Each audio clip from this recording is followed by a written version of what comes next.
Hi, I'm Dr. Joe Prendergast to tell you a little bit about vitamin D. Well, maybe to tell you a lot about vitamin D because I began my professional career very interested in vitamin D. I began this way back in Detroit at Henry Ford Hospital, and then when I came out here to the University of California, San Francisco in 1968, I continued work on that. When I walked down the research floor at UCSF, the first thing I was greeted with by one of the faculty was a question. The question is, what will vitamin D do positively for the kidney? And of course, I didn't know anything about that. And he said, well, what is vitamin D really? And I said, I know that. Vitamin D is really a hormone. It's not a vitamin at all. And its power comes from the fact that it is a hormone, not a vitamin. The definition of a hormone is it's a protein or something that goes in and does a lot of other things to other tissues all over the body. And this is what vitamin D does. But the research in this was slow. And my career often went into different areas where things were happening more. And I went into diabetes more, always with an onset of interest that would flare with any new piece of information about the vitamin D. So what I was able to do was to catch, at the late 90s, the first real news about vitamin D. We began by virtue of other things happening in bone disease, just like I was interested in before. But the whole thing was circulating around the fact that vitamin D was really good for bones, more than we ever knew, was going to replace all the other things for osteoporosis. That's my opinion. But it was something that seemed to be working very, very well and got away from a lot of the side effects that are stalking all of us today with products, various things people have taken for osteoporosis. So we're in a new situation, and we love this.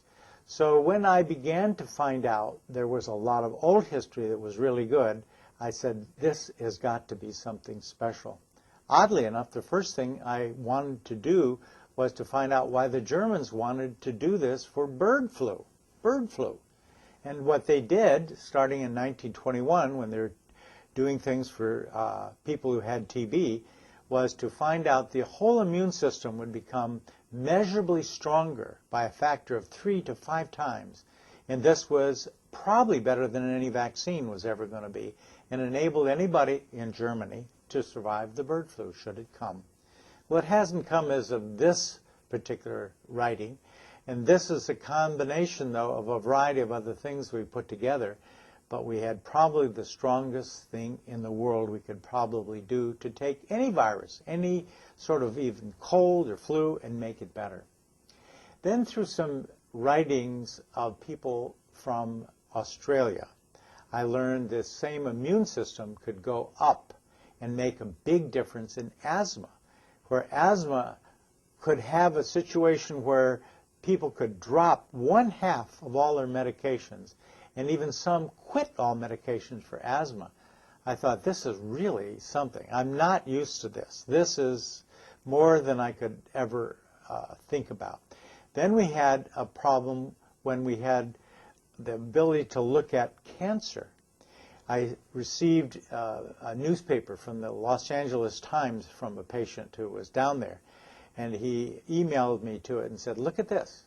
They say 16 major cancers from various studies that were done in Europe would all be diminished by 90+% if you took vitamin D, and took it to new levels where you've never gone before. I'd never seen this before. And I thought to myself, this is incredible. What about toxicity? You know, if you take too much of this, you get all kinds of things, right? Wrong. That was the next thing I learned. There was no toxicity from D. Everything that we thought was due to toxicity was a result of other things that had changed, like parathyroid hormone, like other absorptions of calcium that increase, and you were taking too much because that was what we were told to do before. This was an incredible revelation that we could change everything that we were doing with this regard. Then I began to say, well, okay, how does this work? How does this work for like breast cancer? breast cancer was something I was interested in because I spoke with a lot of German scientists, again, mostly from Hamburg, would be telling us all how actually breast cancer would occur. It would be something that would begin with a few cells, grow to a few more, and then by virtue of its growing would have a circular ball, if you will, of vascular tissue around it, which we always thought was due to now it's getting ready to metastasize. No. What it was is it was actually growing more immune cells to attack the whole situation. This was incredible. And that the people were doing MRI research in vitamin D, yes. And what they were seeing was the size would grow and then the D would make all the immune system come and the cancer would go away. And this was something that was happening 10 times a day. This is really a new light as far as I was concerned with reference to working on something with vitamin D. Then we began to see various other things that people would do. Somebody came to me one day, lied, new patient, said, I want to go take some more vitamin D. I know you're interested. Would you check me? And I said, sure. And then I'm leaving. I'm going to go to Europe for a year. Would you give me a year's supply? And everything seemed right. I did all this.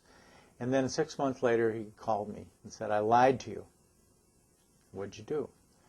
He said, well, my brother-in-law was told he had 6 weeks to live.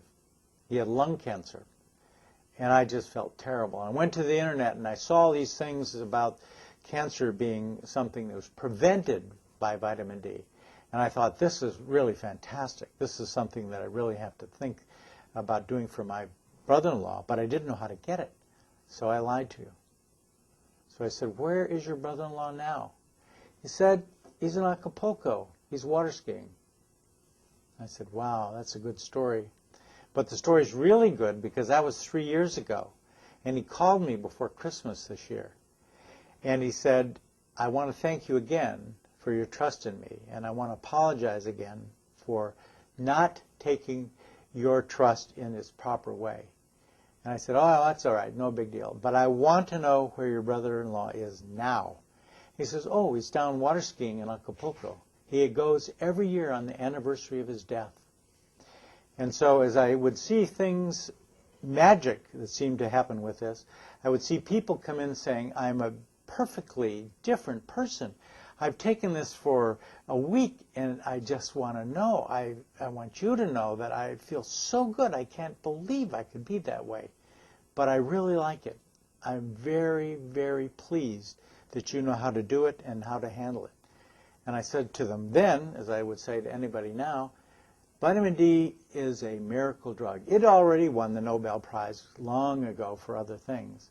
But it is a wonderful thing for you to acknowledge that it's helping you today, because your health is what's being pursued, and this is what's good for you. And as I always say, it's your time. Thank you very much.